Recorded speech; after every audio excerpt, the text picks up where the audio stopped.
equation and get a expression like this. Otherwise, if you incorporate that, means that would have been ideal situation, but if we incorporate that, then we have to use numerical methods to calculate the outcome. And that becomes very cumbersome. You need means to analyze thousands of data points for each individual. I mean, you may need a very high processor system and good different. So we have not means our reflection or baroreflex system, which came from this equation, is theoretical. Now it could be compared to practical available data, means when we actually measure the output of baroreflex system and use the equation, and then it could be compared.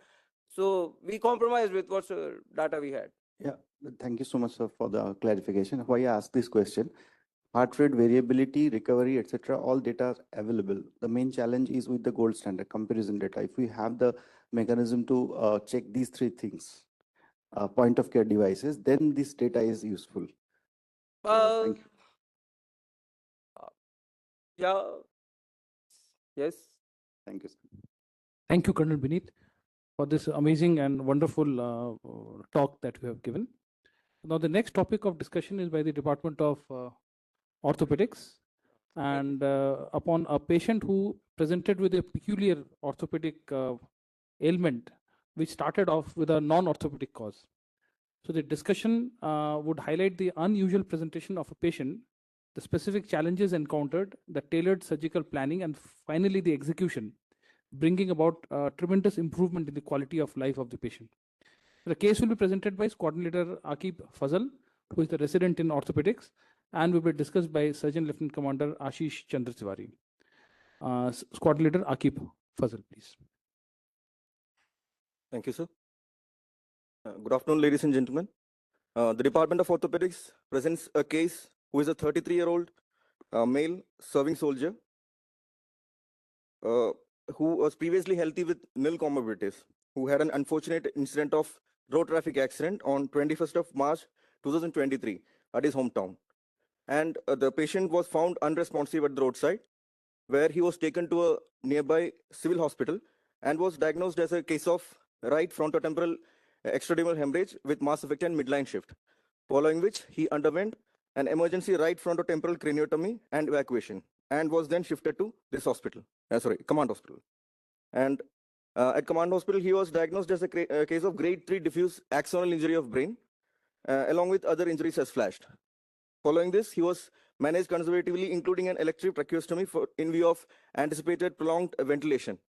And during a 3-month of ICU stay in this hospital, he had a steady improvement in his GCS as well as other parameters.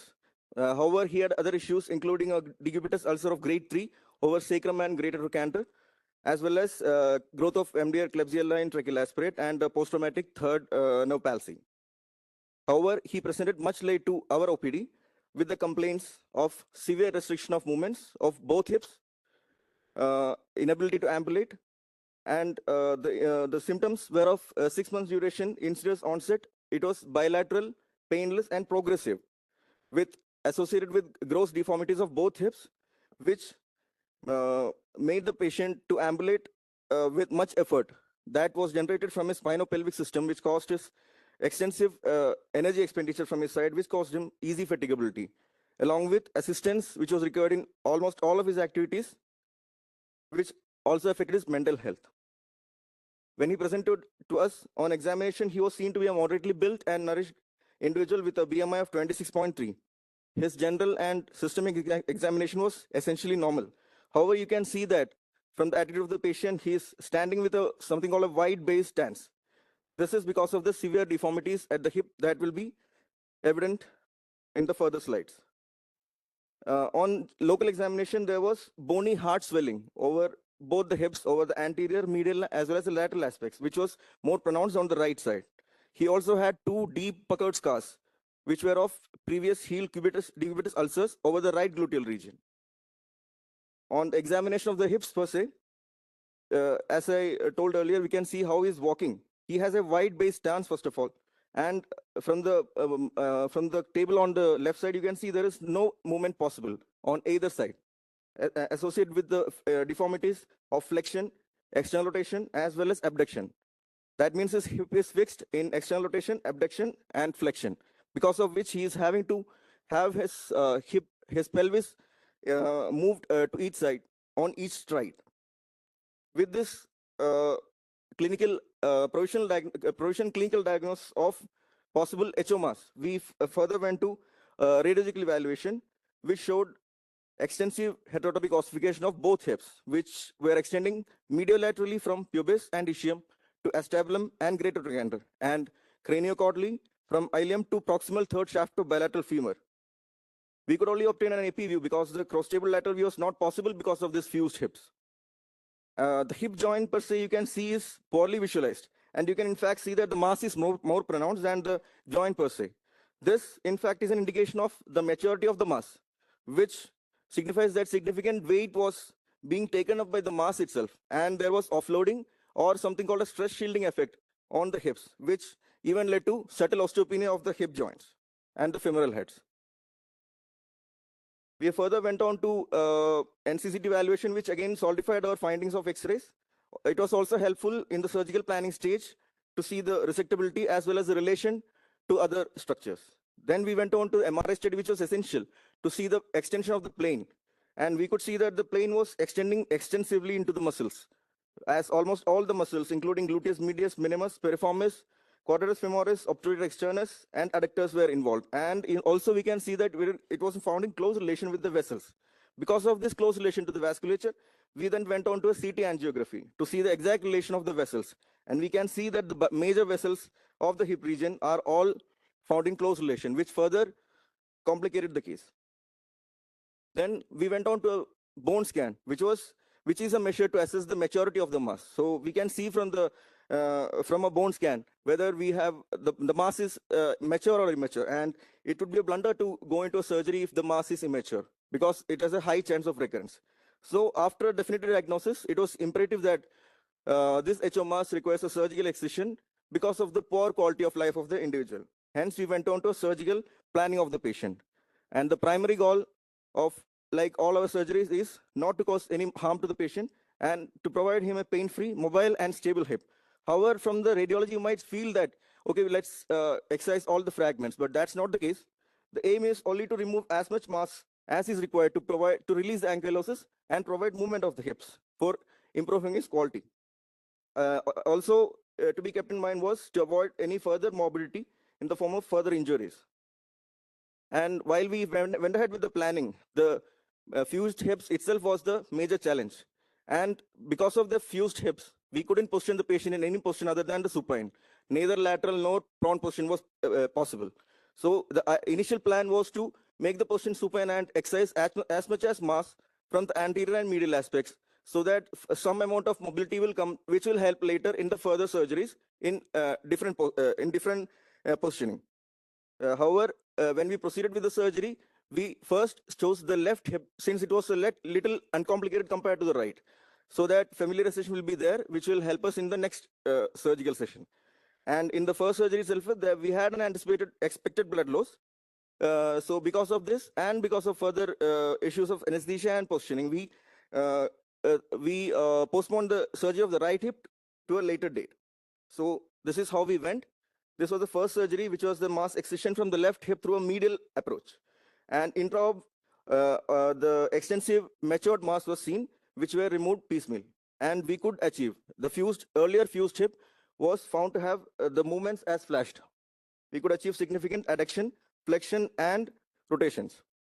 And this is the imaging, intraop imaging, which you can see from the mark position. You can see there was mass which were there on the medial aspect has now been removed. However, we had taken care not to go too much to the original cortex, the cortex of the femur, which could cause further fractures in form of a stress riser.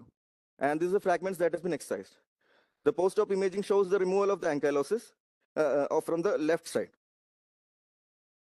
After a period of convalescence, we proceeded to the second surgery, which was excision of the mass from the right hip, which I already told was more complicated than the left. So, and this we had to approach through two different approaches. One was a medial approach to the hip, as well as a modified right ilioinguinal. In spite of these two approaches and in spite of excision, we still couldn't achieve ROM because the ankylosis in this side was mainly on the posterior aspect, especially the posterior or lateral and medial. So we can see that the ROM was still absent, and this is the imaging. Though significant mass has been reduced, it is still fused. This is evident. This is the second surgery post-op imaging, clinical imaging. We can see that the previous image has changed. He is able to achieve significant adduction at his left hip especially, and the amount of effort that he's taking for movement has reduced, especially on the left side, as well as there is improvement in ROM as flashed. Now we proceeded on to third surgery, which was for the right hip through the posterior, like I said before, the posterior ankylosis had to be removed. So this approach was chosen. Through the lateral approach, we approached the posterior ankylosis, and it was removed, and the ROM as flashed was achieved. However, this surgery was of typical challenge because of the earlier mentioned deep puckered scar was seen deeply attaching to the bony mass, including the gluteus maximus and the short external rotators, which also has the traversing neurovascular structures, especially the sciatic nerve over there. So this surgery was especially a challenge. Along with that, whenever we approach posteriorly, when the mass is seen involving the capsule, posterior capsule itself, if unwarranted excision is done, it can lead to breach of the posterior capsule, which will lead to problems with the vasculature of the femoral head, which can lead to avascular necrosis, as well as the posterior capsular integrity. This is the imaging of the third surgery. You can see that most of the mass has been debulked, and even the posterior masses have been removed. This is the imaging that was done after third. Then we went on to the fourth surgery, which was for the left hip. Whatever remaining posterior spikes were to be removed. So that already achieved ROM was to be improved, and that we achieved after the surgery. You can see there was a spike there, which is now not present, and piecemeal excision was done. And this is the final post-op imaging. Now, and after all the surgeries, we had expected blood loss around 1,500 ml was there, and we had transfused after each surgery. And post each surgery, we had given him adequate rehabilitation in the form of weight-bearing ambulation as tolerated, as well as ROM exercises. Now I would like to call your kind attention to the final outcome of the patient. From this extensively formed HO mass with bilateral ankylosing, you can see how much adduction has been achieved. To the current post-op imaging. From this wide-based stance to a southern stance, to achieving all this improvement in ROM across all planes. And the gait, which was earlier well troubled, now he is able to ambulate much better. And this is the amount of ROM improvement that we have achieved. So in totality, the patient is currently able to ambulate. He has profound improvement in ROM across all the planes. He has corrected his deformities. He has less fatigue now. He is able to sit on a chair, walk pain-free, and all the activities of daily living, most of them he can perform without external assistance. He is still under his physiotherapy and rehabilitation, and we are expecting a unassisted ambulation soon. Thank you, sir. And now I request Surgeon Command Ashish Tiwari, Clinical Tutor, Orthopedics, for the discussion parts.